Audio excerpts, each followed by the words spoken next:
Des décennies avant que la controverse ne vienne ternir son image, Ali MacGraw était l'icône incontestée du show business. Elle a transcendé le parcours typique des starlettes hollywoodiennes pour devenir une véritable figure culturelle.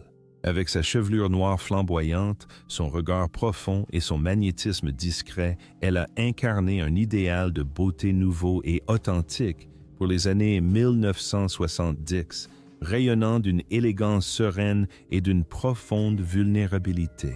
À la sortie de Love Story en 1970, le public ne se contenta pas d'admirer sa performance. Il fut totalement conquis.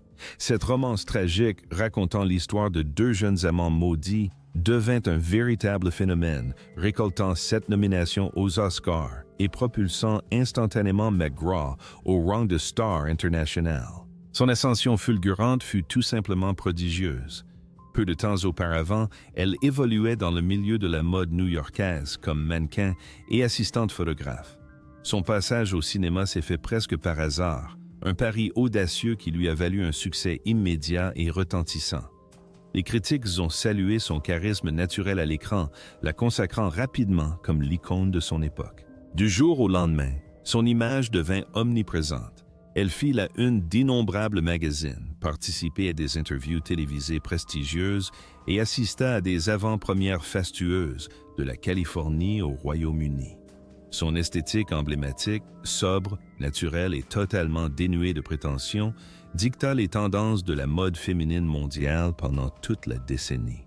Dans l'intimité, son existence semblait tout aussi idyllique. Elle était mariée à Robert Evans, figure emblématique du système des studios et producteurs visionnaires à l'origine de succès cinématographiques tels que Rosemary's Baby et Chinatown. Le couple régnait sur Los Angeles tel une aristocratie cinématographique depuis l'immense propriété d'Evans à Beverly Hills. Leur réception fastueuse attirait un véritable bottin mondain du divertissement, réunissant des personnalités telles que Warren Beatty, Roman Polanski, Jack Nicholson et Henry Kissinger. Aux yeux du grand public, ils incarnaient le couple idéal par excellence, immensément riche, d'une beauté à couper le souffle et apparemment invincible. Pourtant, sous cette façade dorée, MacGraw luttait contre un profond mal-être. Le cycle incessant des tapis rouges et des déjeuners mondains de l'industrie la laissa finalement avec un profond sentiment de vide. Si Evans chérissait sa femme, son quotidien était rythmé par les négociations de contrats, l'écriture de scénarios et le tourbillon incessant du monde hollywoodien. Pour MacGraw, dont l'ascension fulgurante avait rendu la célébrité si facile, cette adulation constante finit par sonner creux.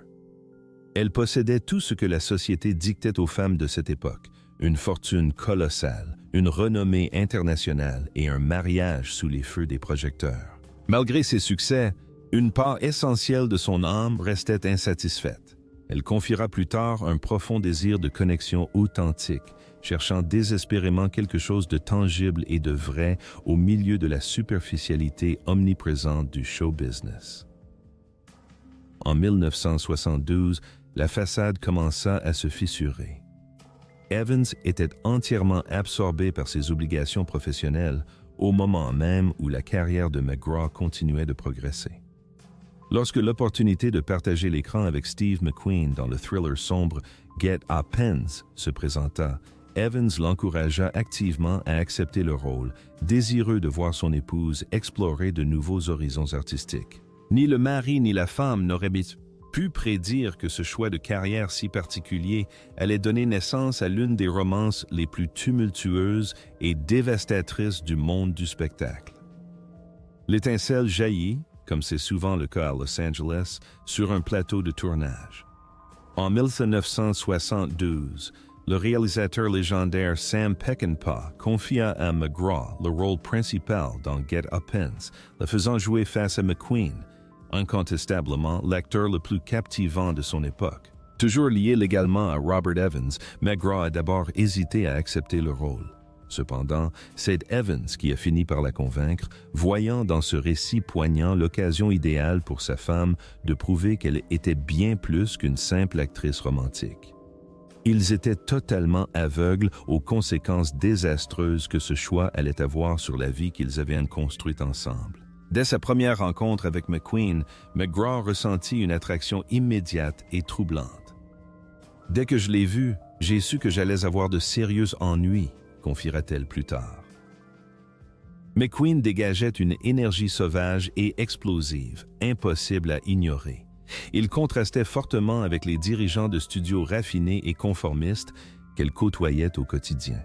Lui, au contraire, était farouchement brut. Un rebelle du cinéma dont chaque regard irradiait un mélange enivrant d'intimidation pure et de fragilité cachée. Si leur alchimie à l'écran était indéniablement magnétique, leur relation hors caméra était tout simplement explosive. Ce qui avait commencé comme une intrigue discrète s'est rapidement transformé en une obsession dévorante. Au fil du tournage, la tension palpable entre les deux stars est devenue criante pour tous ceux qui les entouraient. Les membres de l'équipe ont commencé à chuchoter, tandis que les paparazzi s'attardaient bien au-delà de ce qui était souhaité. Les rumeurs de leur infidélité ont fini par parvenir aux oreilles d'Evans, qui a tenté désespérément de les nier. À la fin du tournage, la réalité était devenue incontournable. McGraw et McQueen étaient passés du statut de collègues professionnels à celui d'amants clandestins. Il ne s'agissait pas d'un coup de pub savamment orchestré ni d'une manœuvre calculée. C'était la collision catastrophique de deux êtres qui avaient fondamentalement confondu passion et amour véritable. Dès que McGraw a officiellement quitté Evans, les médias se sont enflammés. Le célèbre producteur venait d'être publiquement largué par celle-là, même qu'il avait contribué à propulser au rang de star international. L'opinion publique était partagée, beaucoup la qualifiaient d'épouse infidèle, tandis que d'autres la voyaient comme une femme romantique poursuivant ardemment ses propres désirs. Pour McGraw elle-même, la réalité était à la fois plus simple et bien plus déchirante. « J'ai tout plaqué et je suis parti avec Steve », confia-t-elle des décennies plus tard, précisant que son départ avait été guidé par un instinct profond, plutôt que par une réflexion rationnelle, une véritable capitulation émotionnelle. Le couple se maria en 1973, un événement que la presse qualifia rapidement d'union ultime entre une beauté à couper le souffle et un danger indompté. Pourtant, la passion ardente qui avait donné naissance à leur union s'est rapidement muée en une dynamique profondément complexe et éprouvante. Dépouillé du glamour romantique des débuts, McGraw était sur le point de découvrir le prix douloureux de son dévouement à un homme profondément perturbé, réalisant à quel point une affection intense pouvait vite se transformer en une domination étouffante.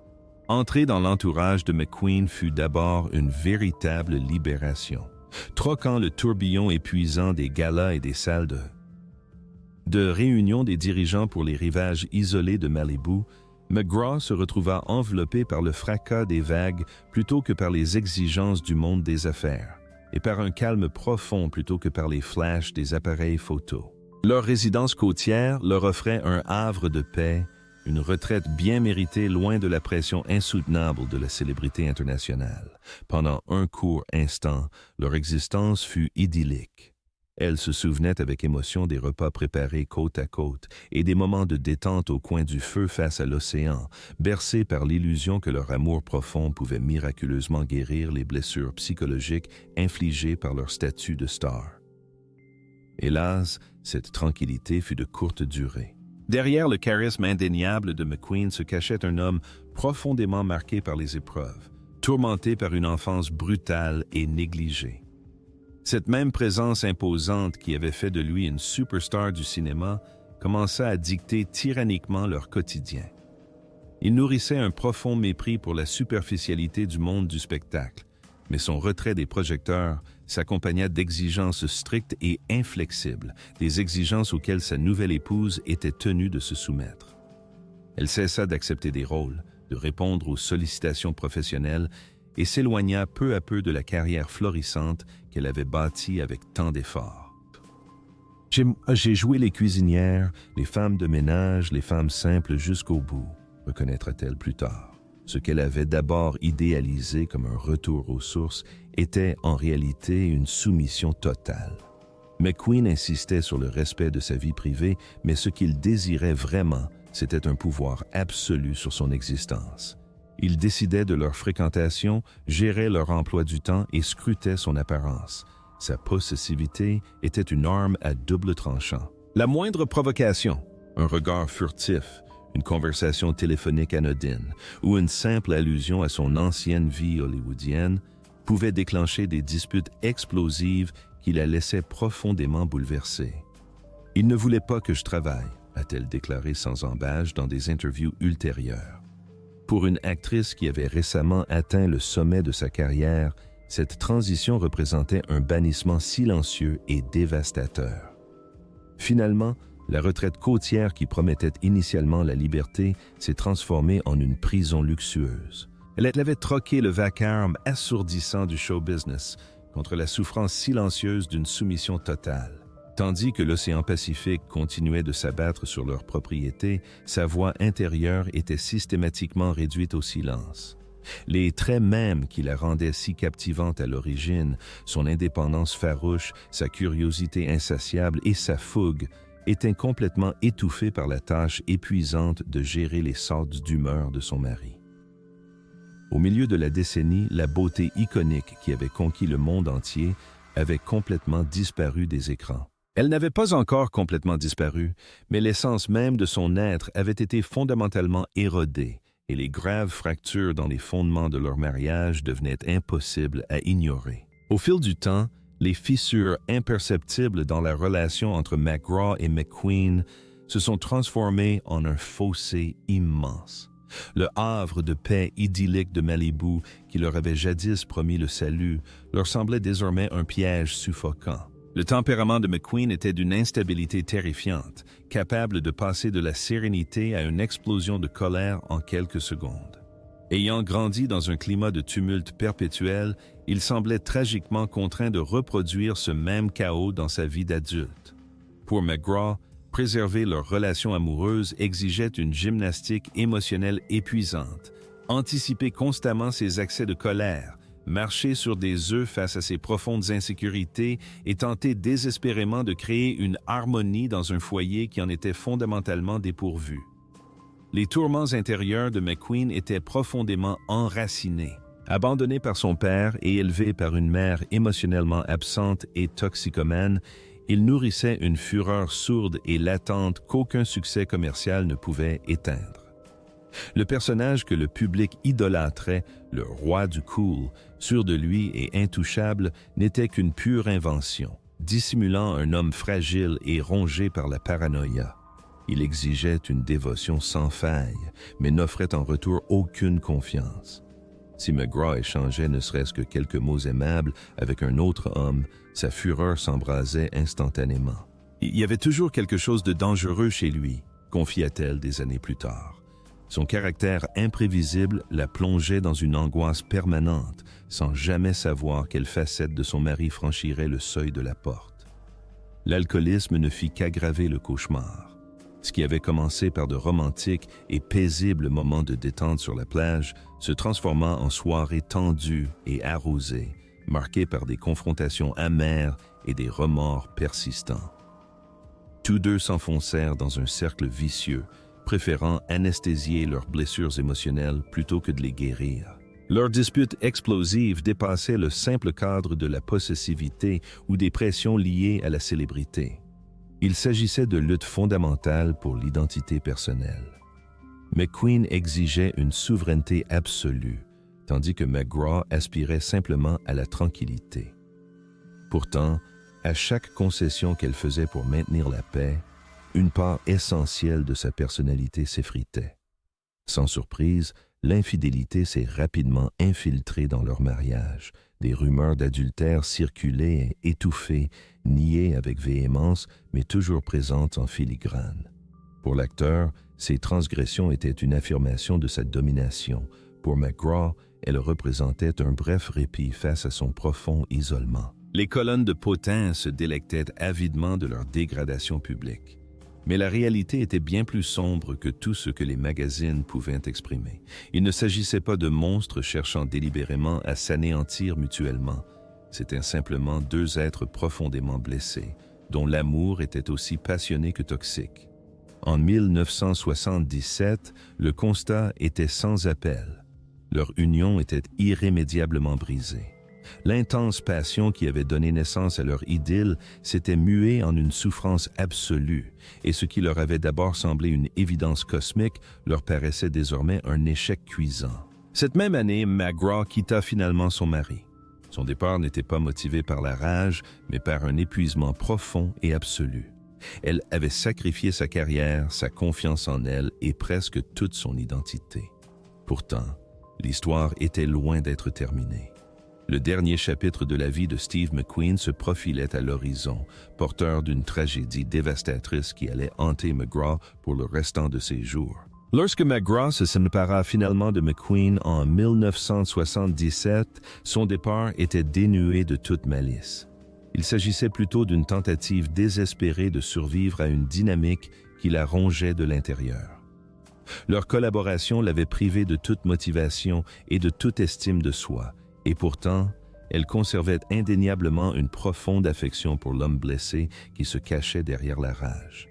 Tous deux avaient sans été brisés par cette relation, mais de manière totalement différente. Bien qu'ils ne partageaient plus le même domicile, leur parcours commun ne connut son dénouement définitif qu'à la suite d'un cruel coup du sort. En 1979, les médecins diagnostiquèrent chez McQueen un mésothéliome pleural, un cancer exceptionnellement rare et fulgurant lié à l'exposition à l'amiante. À seulement 50 ans, il demeurait au sommet de la gloire internationale, mais la maladie progressait à une vitesse terrifiante. Il eut recours à des traitements médicaux radicaux et non conventionnels, allant jusqu'à se rendre dans des cliniques au Mexique dans une tentative désespérée de survivre. Tous les efforts furent vains. À l'annonce de sa disparition, le monde du spectacle pleura la perte d'un géant du cinéma. Pour McGraw, cependant, la douleur fut d'une intensité profondément bouleversante. Il n'y a jamais eu de véritable apaisement, confia-t-elle par la suite. C'est très triste pour moi qu'en tant qu'êtres humains sobres, adultes et sans lien affectif, nous n'ayons pas pu nous asseoir et faire le deuil de tout cela. La mort de McQueen, le 7 novembre 1980, la frappa avec une force qu'elle n'avait jamais imaginée. Malgré la paranoïa omniprésente, les disputes violentes et le silence pesant de leurs années de vie commune, son amour pour lui demeurait absolu. Sa mort prématurée fut vécue comme un vol terrible, la privant à jamais de toute possibilité de réconciliation après leur histoire tumultueuse. Elle assista à ses obsèques dans la plus stricte intimité, fuyant soigneusement les projecteurs médiatiques, puis se retira complètement de la vie publique qui l'avait jadis adulée. « J'étais si amoureuse de lui », confia-t-elle des décennies plus tard, reconnaissant la profondeur de ses sentiments même lorsque leur relation s'avéra impossible à maintenir. Les années qui suivirent la virent sombrer dans un abîme de deuil, de dépression clinique et de toxicomanie. Après la disparition de McQueen, elle n'avait plus aucun combat à mener, seulement la lutte contre ses propres démons.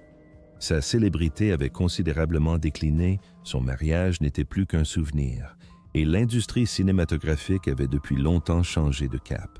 Il ne restait plus qu'une femme brisée, cherchant désespérément un sens à sa vie après avoir été dépouillée de tout ce qui lui donnait un sens. Son chemin vers la guérison ne s'est pas déroulé sur un plateau de cinéma glamour, mais entre les murs d'un centre de réadaptation. À la clinique Betty Ford, McGraw a dû affronter non seulement ses dépendances chimiques, mais aussi des décennies de dépendance affective profondément ancrées. Elle a dû se défaire d'une vie passée à sacrifier ses propres besoins pour satisfaire son entourage. Pour la première fois depuis une éternité, elle n'était plus définie comme une épouse célèbre, une mère ou une star du grand écran. Elle était simplement Allie, blessée, lucide et enfin d'une sincérité implacable envers elle-même. L'étoile flamboyante qui avait traversé l'existence à une vitesse vertigineuse s'était éteinte à jamais. Pourtant, son absence profonde l'a finalement poussée à orchestrer sa propre renaissance. La véritable guérison fut loin d'être instantanée. Après avoir passé la majeure partie de sa vie adulte à se plier aux caprices d'autrui, McGraw se trouva confrontée au défi colossal d'apprendre à exister uniquement pour elle-même. Le centre Betty Ford lui offrit le refuge nécessaire pour déconstruire les comportements toxiques qui avaient dicté toute sa trajectoire. Elle a fini par comprendre que son besoin compulsif d'apaiser les autres et de maintenir l'harmonie à ses propres dépens était un mécanisme de survie forgé dans sa jeunesse. Une enfance marquée par l'alcoolisme d'un père et le caractère imprévisible d'une mère l'avait conditionnée à se servir de son charme et de son silence comme bouclier. Sa romance passionnée avec Steve McQueen n'avait fait qu'exacerber ses blessures psychologiques. « Je me suis effacée dans ce mariage », reconnaîtra-t-elle plus tard. Mais par la suite, elle a catégoriquement refusé de se faire oublier. Tourner le dos à Los Angeles n'était pas un abandon.